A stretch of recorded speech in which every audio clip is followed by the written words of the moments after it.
Olá, eu sou Marta Suana e quero começar com vocês hoje um novo estudo, agora sobre a pessoa de Deus. O nosso estudo se chama Incomparável.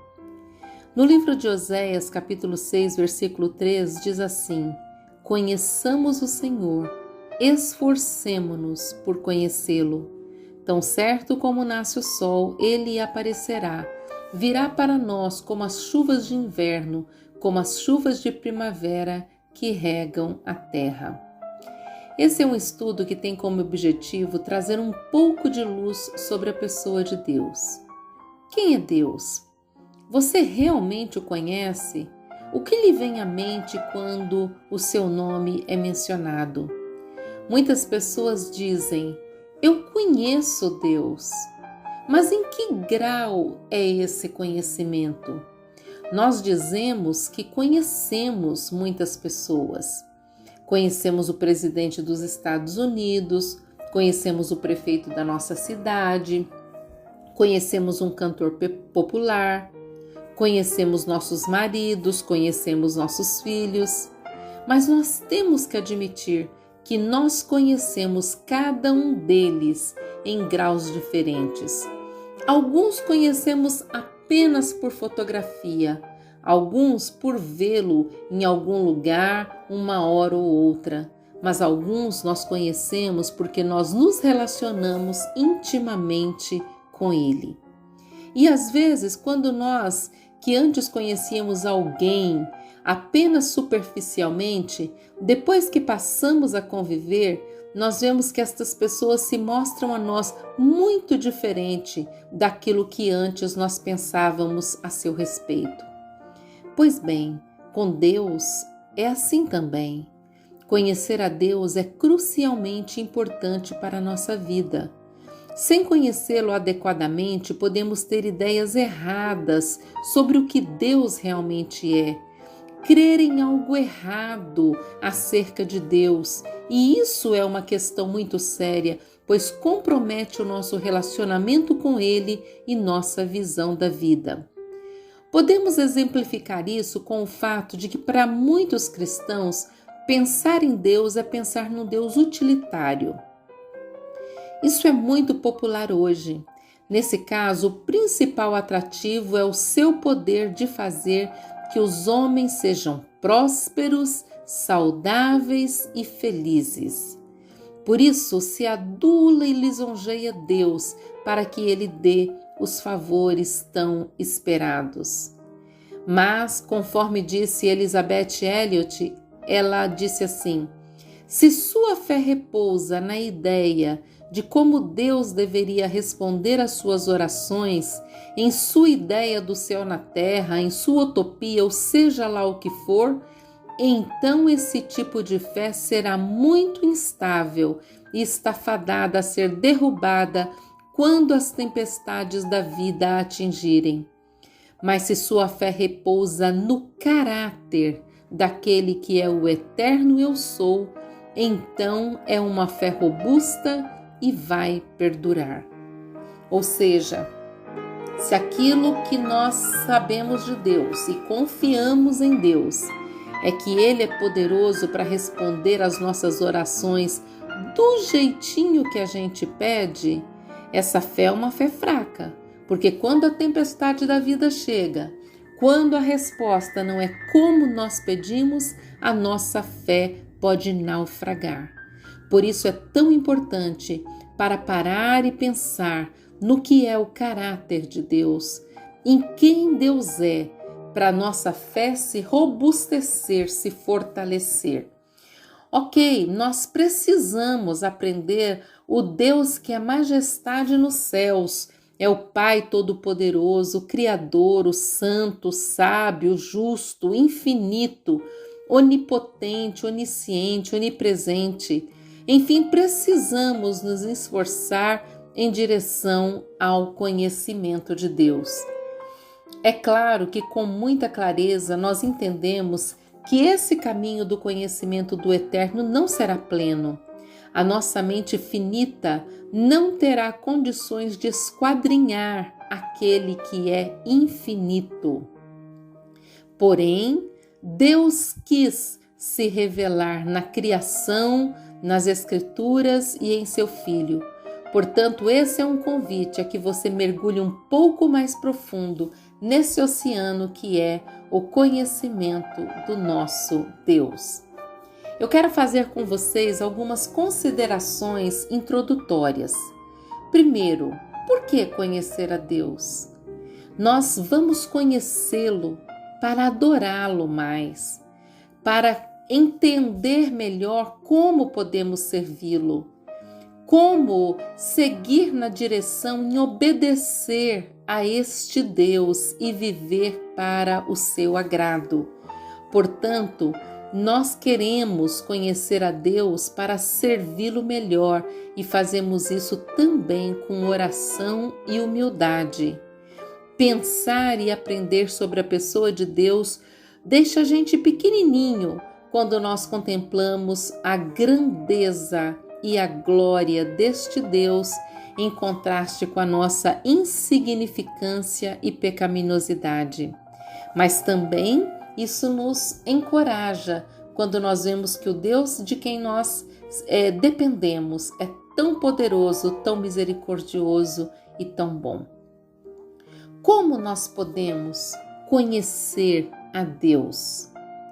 Bom, eu já disse que a nossa mente finita não dá conta de conhecer na totalidade o Deus infinito. No entanto, foi o próprio Deus que desejou dar-se a conhecer. Foi uma iniciativa de Deus revelar-se a nós, para que nós pudéssemos nos relacionar com Ele. E parte dessa revelação a gente percebe na sua criação. É o que nós chamamos de revelação natural. Vamos ver alguns textos bíblicos. Primeiro, eu quero ler o Salmo 19, versículo de 1 a 4, que diz assim: Os céus declaram a glória de Deus, o firmamento proclama a obra das suas mãos. Um dia fala disso a outro dia, uma noite o revela a outra noite. Sem discurso nem palavras, não se ouve a sua voz, mas a sua voz ressoa por toda a terra e as suas palavras até os confins do mundo. O segundo texto está em Romanos, capítulo 1, versículos 19 e 20, que diz assim: Pois o que de Deus se pode conhecer é manifesto entre eles, porque Deus lhe manifestou. Pois desde a criação do mundo, os atributos invisíveis de Deus, seu eterno poder e sua natureza divina têm sido vistos claramente, sendo compreendido por meio das coisas criadas, de forma que tais homens são indesculpáveis. Dois textos maravilhosos que mostram pra gente que a criação de Deus, a sua natureza, revela muito deste Deus. Este Deus sábio que criou todas as coisas com perfeito equilíbrio, com tanto poder, fazendo com que as coisas elas convivessem com tanta harmonia, com que tivesse equilíbrio no universo, como mostrando para a gente como que todas as coisas funcionam harmoniosamente. Nós podemos ver isto no grande universo criado por Deus, na atmosfera, nos planetas, nas galáxias que os telescópios mostram para a gente. Mas também nós vemos isso nas coisas invisíveis, como elas são perfeitas, como as coisas que nós nem temos capacidade de ver com o olho nu, elas são perfeitas, elas são grandiosas e elas funcionam perfeitamente.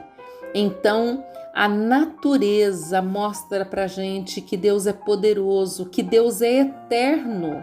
Na verdade, foi Ele que criou, porque Ele já existia antes de que toda a natureza fosse feita.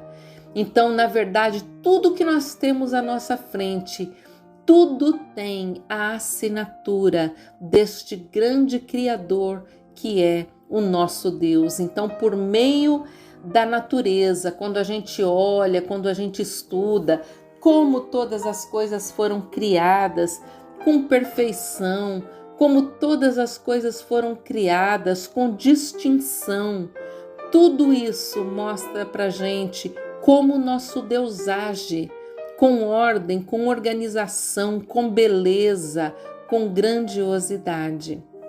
Então, a primeira forma que nós temos de conhecer a Deus é através da sua natureza.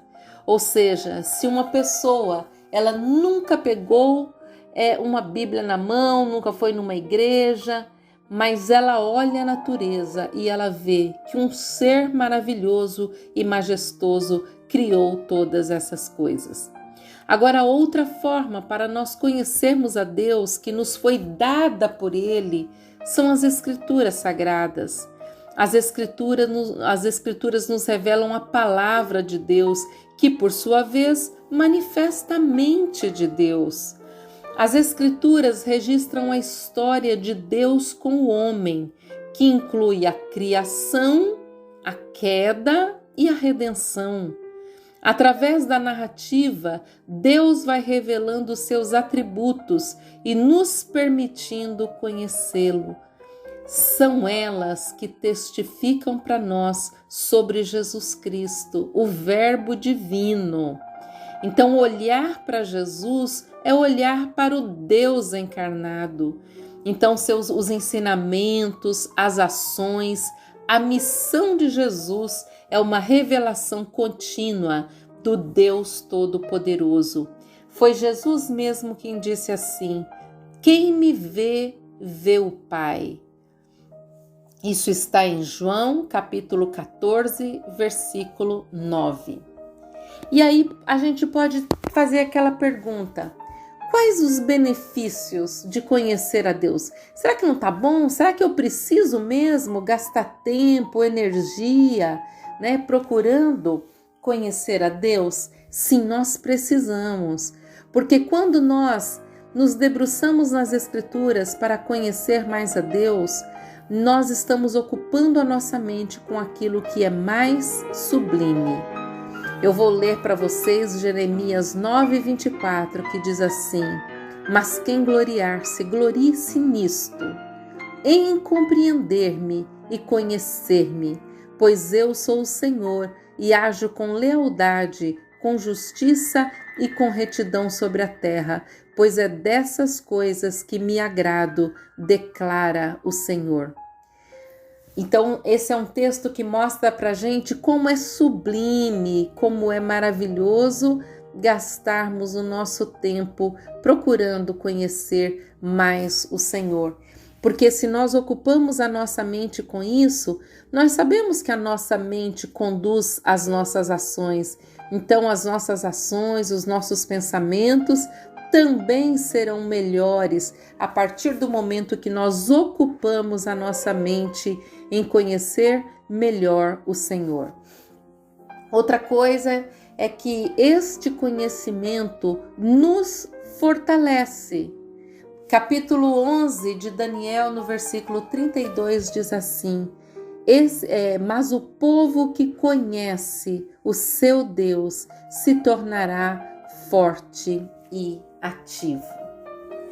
Aí surge uma pergunta muito comum entre as pessoas que gostam de estudar as Escrituras. Como é Deus? Como Ele é? Bom, a Bíblia nos revela algumas coisas sobre Deus. Primeiro, a Bíblia diz assim que Deus é Espírito. João capítulo 4, versículo 24, diz pra gente isso, mostra pra gente que Deus é Espírito. Foi quando Jesus falou com a mulher samaritana: Deus é Espírito e importa que os seus adoradores o adorem em espírito e em verdade. Isso significa que Deus não possui um corpo físico. na verdade, ele não é igual a nenhuma das suas criaturas em relação ao físico. Às vezes a Bíblia até fala, as mãos de Deus não está encolhida para que não possa salvar. Deus estendeu o seu braço, os olhos do Senhor estão sobre a terra. Na verdade, estas são expressões, são verdades que são expressas para se adaptar ao nosso entendimento. A gente na teologia até chama isso de antropomorfismo. Então, para expressar para a gente uma ideia, a essência de Deus é imaterial, invisível. Tem um versículo que até nós cantamos muito este versículo, que diz assim, em 1 Timóteo 1,17: Ora, ao Rei eterno, imortal, invisível, ao único Deus, sábio seja glória, honra e para todos sempre. Amém. Então, em primeiro lugar, é bom nós sabermos isto a respeito de Deus. O nosso Deus é Espírito, ele não tem corpo. Ok, só que ele não tem corpo, mas ele também não é uma força. Ele é uma pessoa. Ele é uma pessoa. Eu quero assim que vocês se lembrem que quando nós estamos pensando a respeito de Deus, nós precisamos elevar o nosso raciocínio a um nível maior do que quando nós estamos falando de seres humanos. Eu posso gostar muito do apóstolo Paulo, mas estou falando de Paulo, eu estou falando sobre alguém que está no mesmo nível humano que a gente, que se alimenta, que fica doente, de uma pessoa assim, ficava, porque o apóstolo Paulo já morreu. Ok, quando nós estamos pensando sobre Deus, nós precisamos lembrar que vamos subir o nível. Então, eu acabei de explicar que Deus é Espírito. E isso não é uma coisa comum para a gente. Nós estamos acostumados com pessoas de carne e osso que a gente vê. Mas Deus não é assim. Deus é Espírito. Agora, mesmo sendo Espírito, ele é uma pessoa. Não é uma força ativa no universo, mas um ser que se posiciona e se relaciona. Ele pensa, ele age, ele sente, ele fala. A Bíblia dá muitos títulos pessoais para Deus para descrevê-lo, como uma pessoa. Por exemplo, ele é pai, ele é amigo, ele é conselheiro e também usa pronomes assim pessoais para nós nos dirigirmos nós nos dirigirmos a ele, Então nós lembramos disso. Deus é ele e nunca é isto, não é uma força, é ele.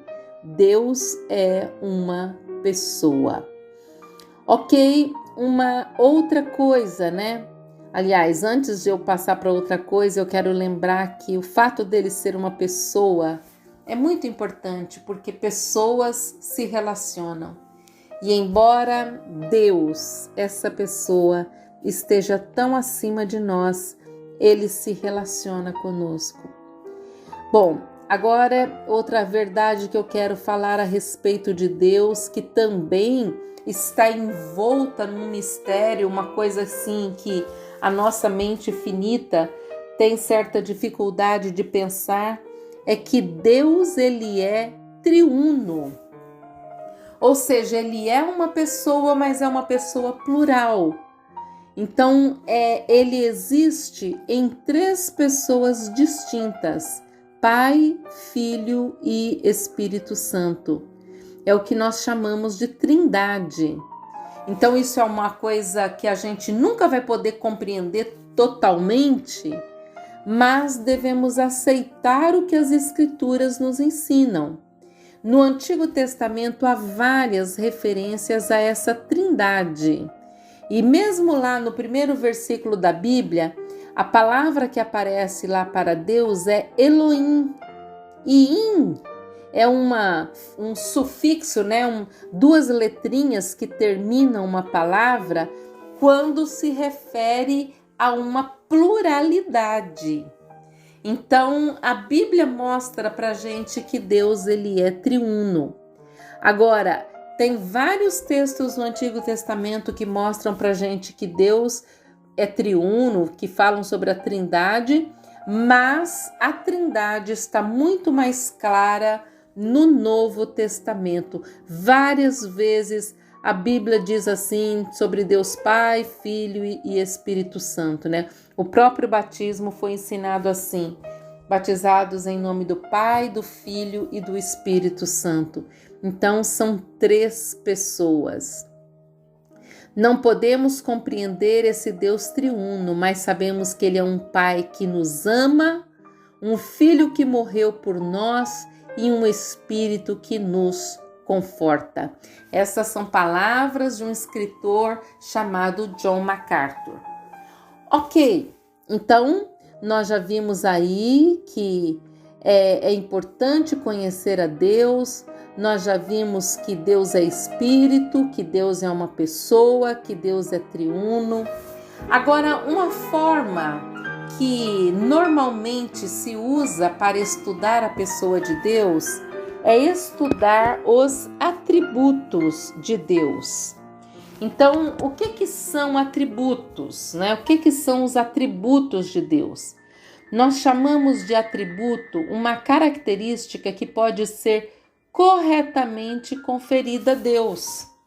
Então, é aquilo que Deus tem se revelado a respeito dele mesmo. Não é só simplesmente qualidade, é uma coisa que faz parte da essência e da totalidade de Deus. Então, podemos dizer assim que uma pessoa, ela é boa. Eu tenho um vizinho que é muito bom. Mas a gente sabe que aquele vizinho bom, ele com certeza faz algumas coisas más de vez em quando. Agora, quando a gente diz que um atributo de Deus é a bondade, aí a coisa muda de figura. Ou seja, todos os atos de Deus carregam essa bondade. Então, a partir da próxima lição, nós começaremos a estudar os atributos, os diferentes atributos de Deus: eternidade, imutabilidade, onipotência, onisciência, onipresença. Nós vamos estudar várias coisas a respeito de Deus, santidade e por aí vai. Então eu quero convidar você a me acompanhar nas próximas lições para estudarmos um pouco sobre os atributos de Deus. Que Deus te abençoe.